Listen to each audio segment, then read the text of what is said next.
Segundo informações do jornal Folha de São Paulo, o governo federal não incluiu no novo PAC 2 projetos contra enchentes que haviam sido pedidos no mês de julho do ano passado pelo governador do Rio Grande do Sul, Eduardo Leite. Um deles prevê a construção de um sistema de diques de 447 milhões de reais para evitar inundações. O outro projeto, estimado em 2 bilhões de reais, visa criar uma barreira contra as cheias do rio Gravataí e seus afluentes, que vimos ali a cena impressionante da força do rio destruindo a ponte. No total, Eduardo Leite apontou 27 prioridades ao governo federal, com obras em pontes, duplicação de rodovias e construção de barragens. E diante da tragédia no Rio Grande do Sul, o ministro dos Transportes, Renan Filho, disse no último sábado que agora o governo vai intensificar as obras do PAC no estado. Agora, meu querido Ricardo Rous, parece que se tentou politizar um pouco, apontar o dedo para cima do Eduardo Leite, não foram feitas obras, não teve planejamento, sendo que os governos anteriores não eram do partido dele. Não é? Ele está na reeleição, mas não é esse o histórico de prefeituras do Rio Grande do Sul, em Porto Alegre e no governo do Rio Grande do Sul. Parece que agora o dedo voltou, começou a apontar no governo federal também, né? Não incluíram no PAC obras para prevenção de enchentes. A culpar os outros é muito fácil, né? Tem um ditado que diz que quando você aponta o dedo para alguém, tem 3 outros apontados para você, está aparecendo aí nesse caso do governo federal. Lembrando que governo do estado do Rio Grande do Sul e prefeitura tiveram por diversas vezes na mão do PT. Enfim, e aliados. Mas até aí, ok, houve uma tragédia sem precedentes no Rio Grande do Sul. Eu não tenho nenhuma dúvida, na minha opinião, de que prefeitura, Estado e União têm culpa nessa tragédia. Faltou muito planejamento, faltou muito protocolo nesse processo todo. Agora vai se aparecendo, agora vai se apurando quem tem, quem fez, quem deixou de fazer. Nesse caso, tem 2 projetos importantes que não foram incluídos no PAC. Mas a gente aqui na Jovem Pan entrevistou um prefeito, se eu não estou me enganado, de Cidade Estrela, que estava esperando os recursos da tragédia de setembro do ano passado até agora. Não chegou os recursos. Então, agora que nós tivemos uma tragédia de proporções globais, porque infelizmente essa notícia saiu no mundo inteiro e vários países estão contribuindo e ajudando com essa tragédia no Rio Grande do Sul, a auxiliar, a diminuir o peso dessa tragédia, está todo mundo querendo, de alguma maneira, ser o salvador da pátria nesse processo. Mas certamente, Prefeitura, Estado e a União tem culpa no cartório, como dizem os populares. Sérgio Zagarino. Vamos fazer conta, gente? Vamos fazer conta aqui? Os 2 projetos somados dão o valor de 2 bilhões 447 milhões. Sabe quanto que o governo federal está destinando agora lá para o Rio Grande do Sul? Aliás, esse é um tema polêmico, viu, Capês? Porque o governo diz que está enviando 51 bilhões de reais. Mas, na verdade, tem um deputado estadual, que é o Léo Siqueira, que ele fez um vídeo explicando de forma pormenorizada que o governo está enviando 7 bilhões de reais apenas. Mas, vamos lá, 7 bilhões. Desses 7 bilhões, não ficaria mais barato encaminhar 2 bilhões e 447 milhões?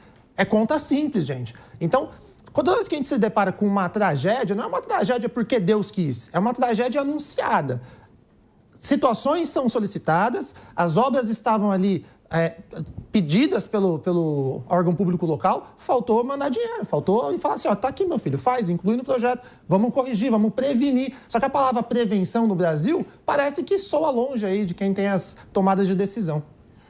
Meu querido Leandro Ferreira, é o país do improviso?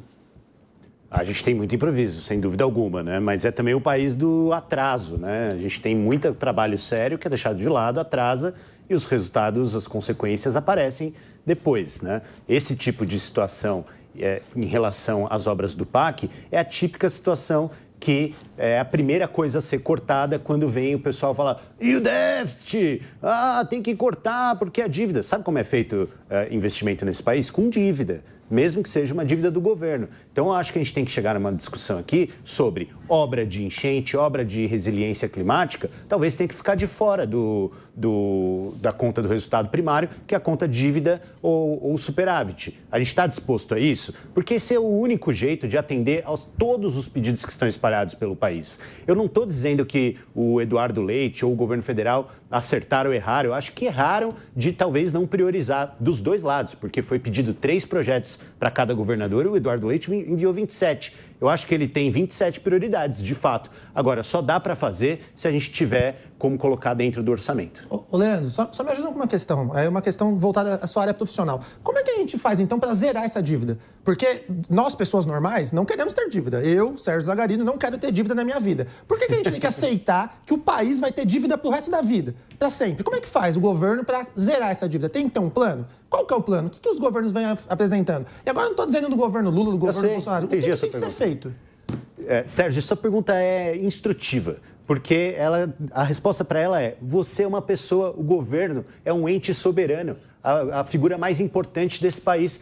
Qualquer governo que tenha dívida, que seja possível de se pagar com a sua própria moeda, não precisa administrar seu orçamento como se fosse a dona de casa. Toda hora vem aquela coisa, né? Você, dona de casa, sabe como administra. Não é assim. O governo é soberano. Ele detém o Banco Central, ele detém o Tesouro Nacional e até as empresas também veem de outra forma a dívida em relação ao orçamento que elas dispõem. Ou seja, o governo federal pode ter um limite, que é o chamado limite prudencial, em que essa dívida é administrada. Hoje nós estamos abaixo da dívida. Nós não devemos nos preocupar com não ter dívida, Sérgio. Nós devemos nos preocupar em ter uma dívida que é impagável. No caso do Brasil, é pagável. O problema é que, mesmo assim, fica se pressionando para que essa dívida seja voltada para pagamento de juros, como sempre reclama aqui o Fernando Capês. Mas o problema é que essa dívida é pagável desde quando eu me conheço por gente. É sempre pagável e a gente nunca paga. Nem sempre foi, Sérgio. No período dos planos Collor, no período do Sarney, essa dívida deixou de ser pagável,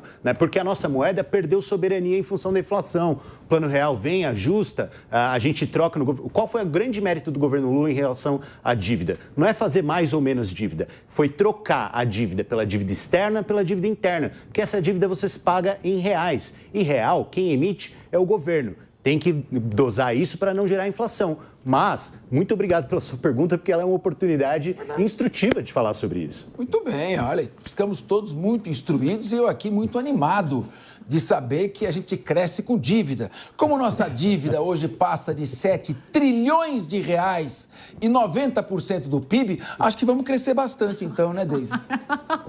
Eu acho que sim. Acho que o PAC vai voltar com tudo, vai incentivar a obra de infraestrutura no país inteiro e a gente vai crescer como a gente nunca cresceu, como nos governos Lula 1 e Lula 2, que meu amigo aqui falou. Mas vamos lá, eu vou falar um pouco mais assim em relação ao povo gaúcho mesmo. O Capês tocou no ponto aqui de que nós somos o país do improviso. Olha que loucura isso. No ano passado, talvez isso não tenha ido para as manchetes nacionais, mas o Rio Grande do Sul sofreu muito com as enchentes no Vale do Taquari, que foi completamente devastado agora, né? O dinheiro dessas enchentes não chegou ainda, né? Então, vamos começar só pelo governo federal aqui primeiro, depois eu vou para o resto. Mas o dinheiro dessas enchentes, ele ainda não chegou. E aí, agora, o Vale do Taquari foi praticamente dizimado do mapa, né? As pessoas estão lá sem casa, sem nada, sem solo, para poder se reerguer. No início do ano, e aí vamos um pouquinho aqui para o governo estadual e municipal. No início do ano, a orla do Guaíba, ali no Rio Grande do Sul, em Porto Alegre, ela ficou completamente debaixo d'água, porque vieram os temporais, alagou tudo ali, alagou os bares que foram feitos ali na orla do Guaíba. Porto Alegre ficou sem luz, mais de uma semana, se eu não me engano, alguns estabelecimentos ficaram até 15 dias sem luz e nada foi feito. Aí agora teve essa enchente que acabou devastando o estado inteiro. Nos primeiros dias, nas primeiras 48 horas, eu lembro de uma entrevista do Eduardo Leite, do governador, em que perguntaram para ele se isso acontecesse de novo, se ele tinha um plano de prevenção. Ele deu uma enrolada no repórter e não respondeu. O que aconteceu depois disso? Chuva de novo. E aí, quando veio essa chuva, que foi no sábado passado, o governo do estado não tinha nenhum plano de prevenção, as máquinas estavam todas quebradas, ninguém tinha feito nada ainda, e o prefeito de Porto Alegre sumiu por pelo menos metade do dia. Ele foi aparecer no final do dia, o que mostra, de novo, a ineficiência do estado e do município em relação a Porto Alegre. Então, essa mudança climática, ela já é um fato. Ela acabou com o estado do país. E nem prefeitura, nem governo do estado tem nenhum plano. É tudo no improviso. Se chover de novo em Porto Alegre, eles não sabem o que fazer. A última chuva de sábado teria como ter sido alertado. Tanto é que as pessoas voltaram para suas casas e tiveram que sair em cima da hora. Mas a prefeitura não tem nenhum plano de contingência, muito menos o estado. Está todo mundo ali correndo atrás de si, sem saber o que fazer. O que a gente vai ver, o Rio Grande do Sul tem essas chuvas, já devastou lavouras várias vezes, o que a gente vai ver é que isso vai acontecer de novo. E, de novo, nem Estado nem município vão ter resposta para isso. Eu não sei o que vai ser do Rio Grande do Sul, eu não sei quando que vão construir. Eu já falei, eu aposto em 10 anos, pelo menos, para o Estado voltar a ser o que era. Mas enquanto essas pessoas, esses governantes não tiverem um plano para isso, para essa emergência climática que já é um fato no Rio Grande do Sul, a gente vai ver toda vez Porto Alegre sendo alagada. Ah, não é Porto Alegre inteira, é a Orla do Guaíba, que é um dos maiores espaços de lazer do Estado. Então, assim, enquanto continuar isso daí, a gente vai continuar vendo o Estado simplesmente sumindo do mapa.